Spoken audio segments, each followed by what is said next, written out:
Senga lwaki mmala mangu oba senga lwaki omusolo gwange gugwa nga ndi munda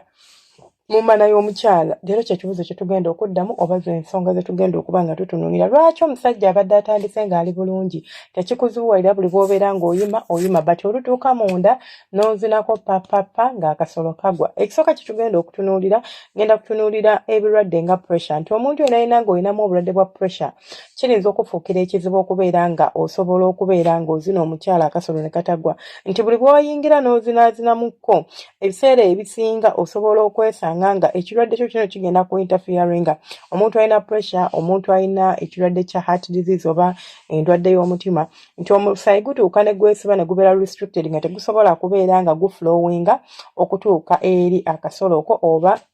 omukira gwo. Kimekinga oba ekikireetera okubeera nga kizibu nnyo okubeera ng'oachievinga oba ng'omaintaininga omuyimo gwo. Akasolo buli kabeera nga tekareceivinga musaayi kagwa, kubanga gulina okuba nga gutambula gufuluma guyingira tobola akalinza okugwa ng'oli munda. Ekirala sukaali oba obulwadde bwa sukaali bulinza okubeera nga bukosa nerves zo oba nga bukosa kye tuyita vessels zo. Vessels ne nerves singa zibeera damaged, vessels gy'emiwaatwa omuyita omusaayi okubeera nga gutuuka ku mukira gwo. So singa vessels zino zibeera damaged, ogenda kwesanga nti omusaayi tegusobola kuflowinga bulungi era kutuuka ku mukira nga bwe twalabye mu keesi eyasoose. Ogenda kwesanga nga tosobola kumaintaininga muyimo, ozina oyima yes, but entambula y'omusaayi egenda efeedinga with time because of the damaged nerves oba because of the damaged vessels, ne weesanga ng'ogwa mangu ddala. Hormonal imbalance nabagamba nti abantu buli hormones zaffe zikyankala n'olw'ebintu ebimu oba social stuff, stress and stuff, oba ebintu bye tulya, maybe you lack some stuff mu mubiri gwo, oba you lack some vitamins. Ekiyinza okuleetera hormones okubeera nga tezibalansinga bulungi, ne weesanga ng'osobola okwencountinga oba okufuna ekizibu ky'okubeera nti tosobola kuyima bulungi ng'omukyala yenna tosobola kubeera ng'okuuma omuyimo nga omusajja omutuufu bw'alina okugukuuma. Nti ema n'ogiyingira n'ogizinamu katini n'obeera ng'ogwa mu ddakiika mpaawo zaaga. Singa ema n'ebeera erimu amazzi amangi naye esobola okuleetera omusajja okugwa amangu, kubanga buli bw'ozina emmana ne weebowa ogwa instead of okunyumirwa obeera towulira like omukira tegulina kye gusensi nga tegulina kye guwulira cause amazzi gaba mangi. Obanga omuntu aseerera mu kidiba kugamba oseererayo oyingira naye ngo oseerera buseerezi bw'otyo oyingira fuluma, kigenda kuleetera okubeera nga omuyimo gwo gugwa because of amazzi g'omukyala singa gaba mangi naddala amazzi ago gamuseereza gasuula omukira oba galeetera omusajja okubeera nga tasobola kuzina mmana bulungi. Naddala kyonna ezo kisanga nnyo mu basajja agamba nti singa nze bwe negate ne mukyala wange oba bwe negate ne girlfriend wange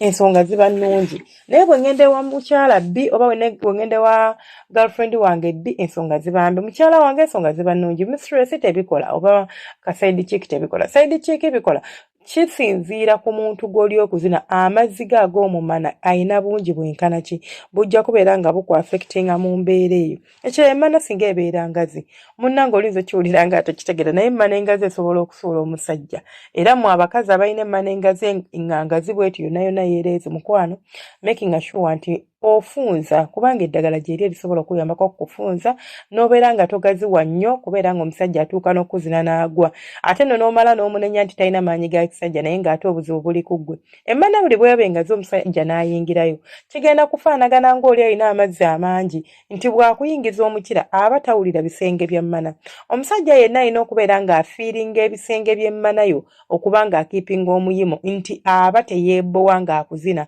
aba participatinga, aba receiving essanyu, kwegamba aba awulira bulungi, kigenda muyambako okuba ng'anyumirwa era nga kimukolera. Naye buli bw'akuzina nga ta receivinga kintu ekyo kyalina ku receivinga, ogenda kwesanga nga yeebowa era ogenda musanga ng'agwa mangu ddala because of that oba olw'ensonga ng'ezo. Ekirala kirinza okuleetera omusajja okubeera ng'ogwa ng'oli munda mukyala ng'omuzina. Waliwo omuntu asobola okuba ng'ayinamu conditioning nga gye tuyita like neurological conditions, and this could be an effect eyinza okuzaalibwa mu ndwadde ng'ozifunye olwo obulwadde bayita Parkinson disease, then obwo obulwadde kyokyo buvuddeko omuntu osobola ofuna condition eno singa obadde weemazisa nti omuntu nga yeemazisa asobola okyankalanya neurosystem esobola okyankalana because waliwo nabagamba waliwo chemical ezizaalibwa tulina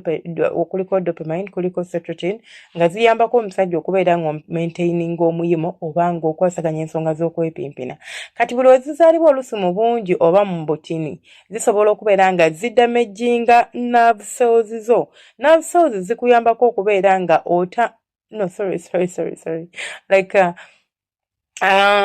zino chemicals zikuyambako okubeera nga otambuza signals mu mubiri gwo and signals zenjogerako kati nyimye kati bankuteko then you receive the signal and then the signal goes to somewhere else and then it goes to something else mu mubiri gwo paka wobeera nga completing cycle y'omuyimo gwo kati buli wobeera nga nerve cells ziri damaged because of this condition maybe katugambe nti olinamu obulwadde bwa Parkinson like oyagala okutegeera ekisingako ku bulwadde oba osobola ogendako Google n'obusaakingako ojja kubutegeera and how it can affect you nga gwe omusajja okubeera nga toyima bulungi oba ng'ogwa nti osobola okuyima bati oluyingira tattata n'opimpinamu munnaye ng'akasolo okwo kakola ki nga kagwa then ekirala psychological factors tuyinamu stress tuyinamu anxiety tuyinamu depression bino byonna omuntu buli bw'abeera ng'abiyina tuyinamu relationship issues abantu mulina ebizibu mu relationship omukazi akunyiiza atakuwulira atakuwa kitiibwa ogenda kwesanga nga tosobola kumaintaininga muyimo omuyingira then n'ojjukira disrespect gye yakuwadde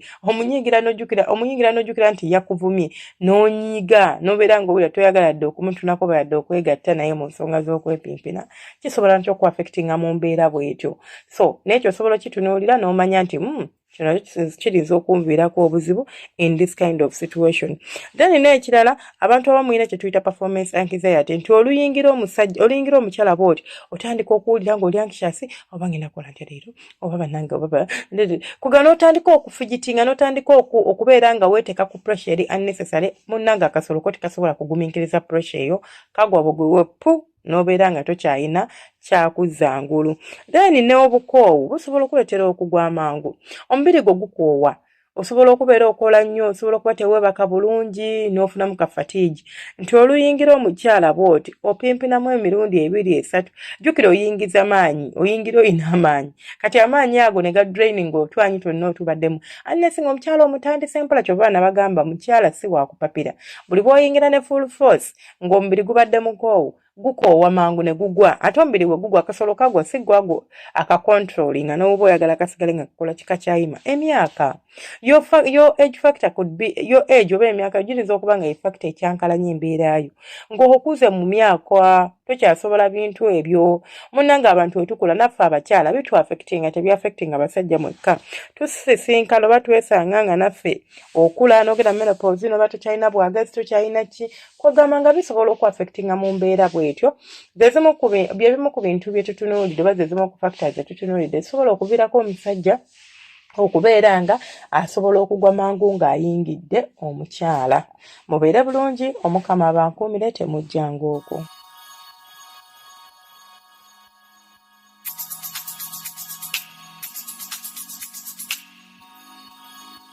Yeah.